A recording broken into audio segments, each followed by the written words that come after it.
The most popular sport on Boston's Charles River is rowing in one-man sculls. Or rather, it was the most popular sport, that is, until they took to beating on one-man's skull. Mine.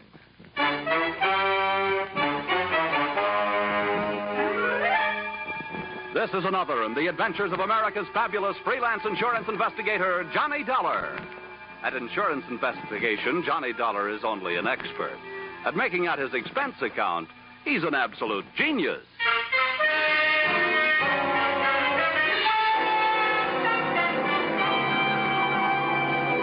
Expense account submitted by Special Investigator Johnny Dollar to Miss Melanie Carter, Pinckney Street, Beacon Hill, Boston. The following is an accounting of my expenditures during assignment as your representative, investigating list of your relatives who might be interested in murdering you for your insurance, or who'd like to rock the old doll to sleep, or the unnice niece and the charming young rat who put the phew in the word nephew. Expense account item 1, $5.98, airfare, Hartford to Boston. Item 2, $3 1/4, cab fare, Logan Airport to your residence on Beacon Hill. Who is it? This is Mr. Dollar, the insurance man from Hartford. Good. Just a minute. Come in. An electric latch unlocked the door of your flat, and I stepped through, straight out of this century into the last. It was another world, the remnants of which you see today in antique shops, including those Chinese wind chimes that tinkled over by the window. And you, its tiny and aged queen, sat across the 19th century room in your modern throne, that chromium and black leather wheelchair. Come in, Mr. Dollar. Oh, what's the matter, ma'am? Oh, nothing. You just remind me of someone I once knew, that's all. He was so... Come, sit down over here. Thank you, Miss Carter. I take it you are Miss Carter. Oh, yes, indeed. You probably expected a younger woman. Maybe, but certainly not one any more attractive. Oh. Miss Carter, since you seem to know my name, I guess there's not much use in my telling you that I'm the investigator recommended by your insurance company, Royal Life. Oh, yes, they sent me a telegram saying you would be here. No telephone? No telephone. You see, Mr. Dollar, I was once a very happy young lady. Yesterday was very good to me. Today and tomorrow, who knows? And why take chances? What little life I have left, I want to enjoy. That is why I've sent for you. You mean somebody told you I was an early American insurance investigator? No, my dear. It's just that experience is such a good teacher. Mr. Dollar, many years ago, my husband was murdered for his insurance money by his very own brother. Would you hand me my smelling salts, please? Yes, certainly. Here you are. Well, fate was very quick in passing judgment on the case, because the brother was killed by a runaway horse as he was leaving the scene of his terrible crime. I not only received my half of the insurance money, but also the half that would someday have gone to him. Oh, and now you feel that your life may be in danger for the same reason. Oh, well, whether my life is actually in danger is not the most important thing. It is my mind that is in danger. The beneficiaries to all of my insurance, and as the company may have told you, it is a lot of insurance, are my niece and my nephew, the children of that murderer. See, I adopted them after their father's death. Oh, bad blood is bad blood, Mr. Dollar. And I want you to make sure that I am not engulfed by it. So, with the two names and addresses you gave me, written in your precise copperplate handwriting, I set out to give the once-over lightly to the two people you were afraid might someday give you a once-over not so lightly. Move number 1, a quick trip up the financial pathways worn bare by credit bureaus, income tax investigators, and other types of snoops. I learned that thanks to your generosity, both your niece and your nephew had just enough to live graciously on, and thanks to your frugality, no more. Move number 2, a quick trip to Cambridge, the address of your nephew, Chalmers Carter, a stylish fire trap near Harvard Square. A maid let me in and summoned her mistress. Her entrance was announced by the jangling of a stack of bracelets and bangles running up her arm. So sorry to keep you waiting, darling. What was it you wanted? How do you do? Mrs. Carter? I am. Yes, I'm Crystal Carter. Of course. Oh, I say that's a beautiful suit you're wearing. Not Boston, I can tell. No, New York. $185. Huh? Right off the racks. Hmm. Mrs. Carter, the maid tells me your husband isn't at home. I know. He isn't? Well, when do you expect him back? He always calls me before he comes. Why? I want to talk to him. That's why. Business, you know, that old stuff. Oh, business. Who can have any fun business? Who are you, anyway? Sit down. I'm a guy who suddenly knows what the old-fashioned Iceman must have felt like. Huh? Oh. Who are you, I ask? Mrs. Carter, I am what is known in the investment business as a finder. My job is to find money for people who have bona fide projects, but who are short on cash, with which to develop them. Oh, that sounds like a lovely job. It is, when you find the money. You work on a percentage. Now, right now, out in California, there's a little man who some time ago bought a lot of oil rights covering a big piece of property. It's right near Newhall, where there's been a lot of gushers coming in. He's got the property. I'm looking for the money with which to develop it. I hoped your husband would be interested. Oil? There's a lot of money in oil. Well, of course he's interested. I'll call him right away. Before you do, maybe I'd better tell you. What I'm looking for is a lot of money. Uh-huh. So unless your husband has a lot available, it'll be no use.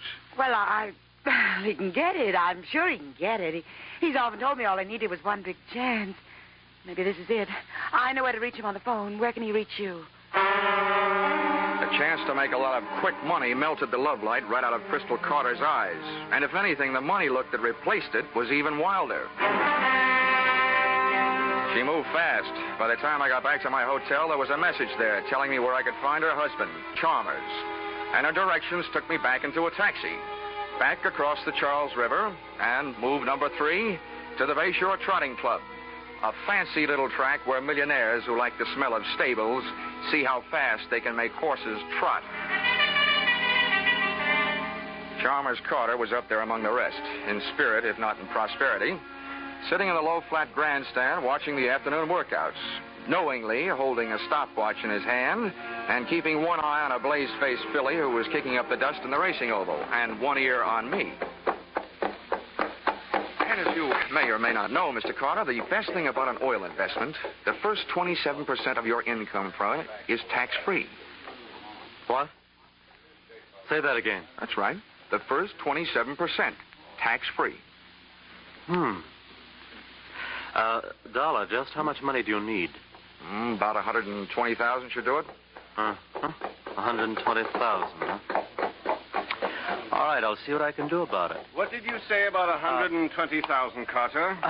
George. When you get your hands on 120,000, Chalmers, don't forget the 500 you owe me. Move number 4, a quick trip back across the one more river I seem to have to cross, the Charles, to a pompous little apartment on Bay State Road, where I found your niece, Sophia. Very pretty, but very stuffy. Your proposition interests me. However, I would naturally first have to check everything very closely with my business advisors. Oh, naturally. This first visit is only to find out whether you are interested and whether you do have money immediately available. Immediately? Yes. I see. Very well. I think it can be managed. Then, having made those moves, I was in a hurry to move you out of the way, which led me straight back to your flat on Pinckney Street, Beacon Hill.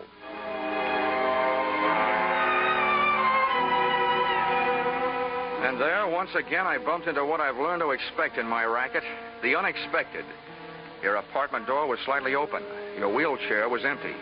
And from outside, I saw you across the room, standing there, talking into something that earlier in the day you had very deliberately told me you didn't have. A telephone. Oh, Joseph, I'm so glad I was able to reach you. Now listen, I have another little job for you to do. I want you to come right over. Both of you. Yeah, you need Rocky, huh? You know where it is? No, this time it's somebody I have to get rid of. I took up a plant in the antique store across the street and waited for your visitors. They were charming. Just the sort of folks you'd expect to see on Beacon Hill, dropping in for a spot of afternoon tea. They were the kind of guys who never wear wristwatches, handcuffs being rough on watch crystals. I gave him a short lead upstairs, then pussyfooted up behind him. Oh, one of these days, my right eye is going to wind up shaped like a keyhole, with my left ear shaped like a cauliflower from pressing against door panels. It's so nice having you young fellows around to depend on. Sit down, sit down. You want some nice tea and cake? No, thanks, dear. We just had some pizza and beer. Yeah, Joe and me just had some pizza and beer. What's on your mind, Grandma? Yeah, what's on your mind, Grandma? Well, boys, you know how worried I've been Yeah. about that family of mine. Well, things are even worse now. What's up? Yeah, what's up? Well, I want you to understand that it wasn't that I didn't have complete faith in your ability to protect me. Sure. But I finally turned to my insurance company, hoping to save a few dollars. Yeah. They sent a scoundrel named Dollar from Hartford to protect me, mind you. And do you know what he did? No, what'd he do?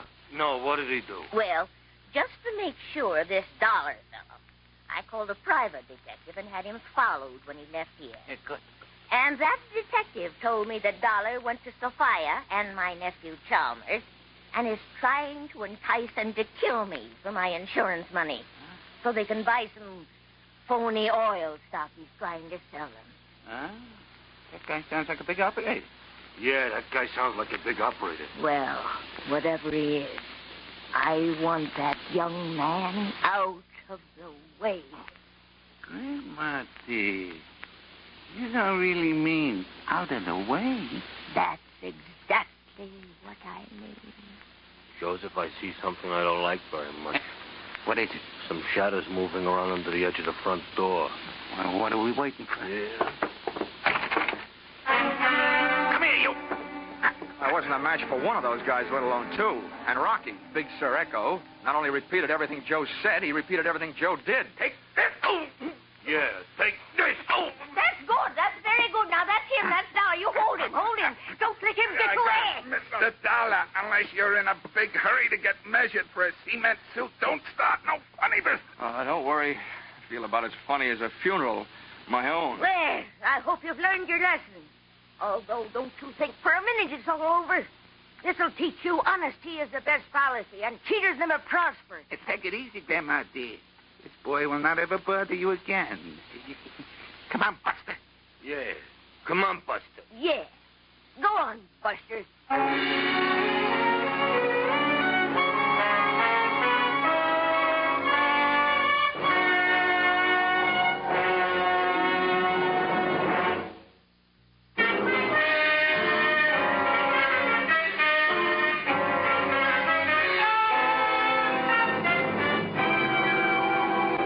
Usually, when people are taken for a ride, at least it's a free one.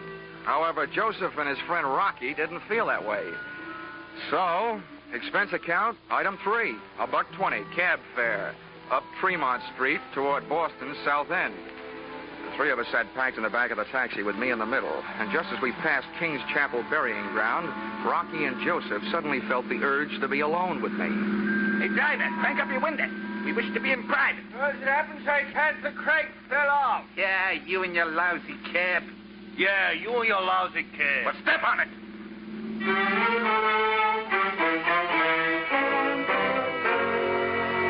There were also things to step on in Joe's lousy hotel. Up in his room, they gave me the hot seat of honor on the edge of the bed, stood over me, one on each side, and issued me an invitation, but not to dance. We think you are a smart guy, Dollar, and we want a piece of your action. What are you talking about? Yeah, Joe, what are you talking about? Rocky, you just keep your muscles handy. I do the thinking and the talking. Okay, so go do it. Huh? What? Do it. Yeah. Let's see. Where was we? Oh, yeah. Like I was saying, Dollar, you've got a good racket, and we want a piece of your action. Oh. Okay, Joe. What do you think my action is? Listen, buddy, I've been around hustlers all my life, so you ain't fooling me. You set up the old lady to get knocked off just like she said. In the meantime, you get all the people who will collect her insurance nice and ready to sell them some no-good oil stock. Your hands are clean, except for a bush league swindle. The most you could get out of that is from 3 to 5 years, and that's the only chance you're taking. Joe, you're a genius. Huh? Well, let me ask you one thing, though. Why should I go to all that trouble? Why shouldn't I just sell my hot oil stock to the old lady in the first place and save all that extra trouble?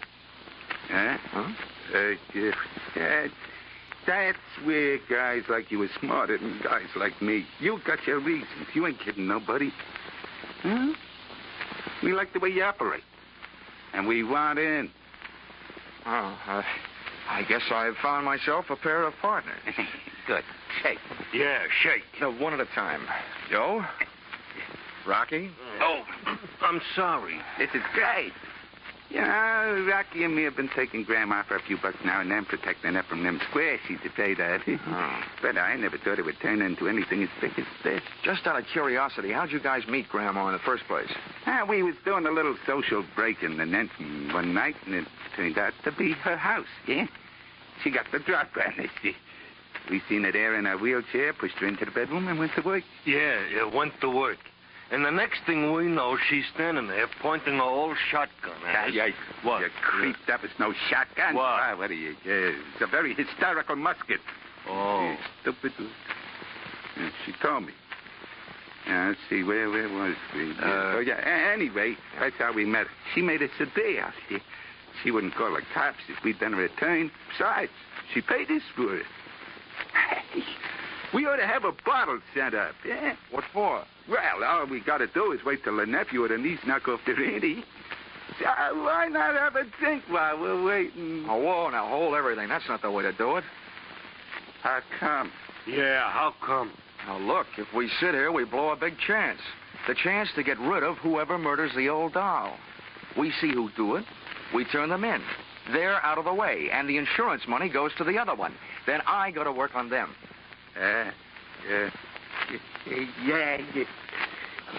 You see what I mean, Rocky? That's why guys like him has got more brains than guys like me.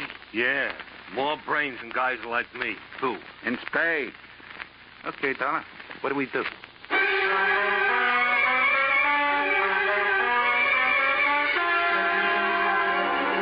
I was in a bad spot, but I'd put you, Auntie Carter, in a worse one, hoping to attract any bad apples that might be hanging on your family tree. Then all of a sudden you decided I was a worm and eliminated me as your #1 protector. Among your spoiled family fruit, there was nephew Chalmers, fishy-eyed and money-hungry, his wife Crystal, who was no killer to look at, but who could be sure of her with a gun in her hand. Then there was Sophia. She was stuffy, but strangely reminded me of a precocious young lady who strangled her mother so that she might wear her evening gown to her high school senior prom. So, when Joseph, expert in giving a fellow's eye a coat of many colors, asked me, what do we do now? I honestly didn't know.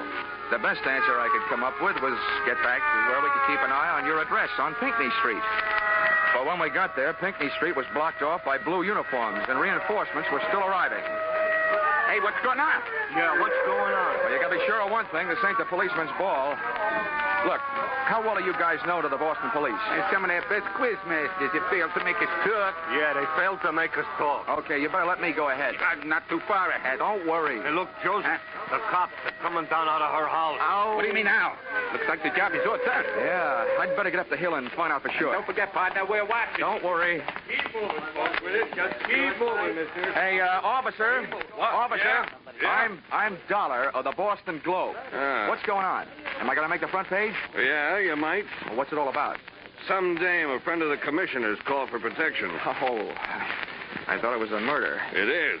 By the time we get here, the dame up there is colder than Sunday morning beans. How do you like that? Hey, Dollar, when you're writing this story, my name is Fred Mosher.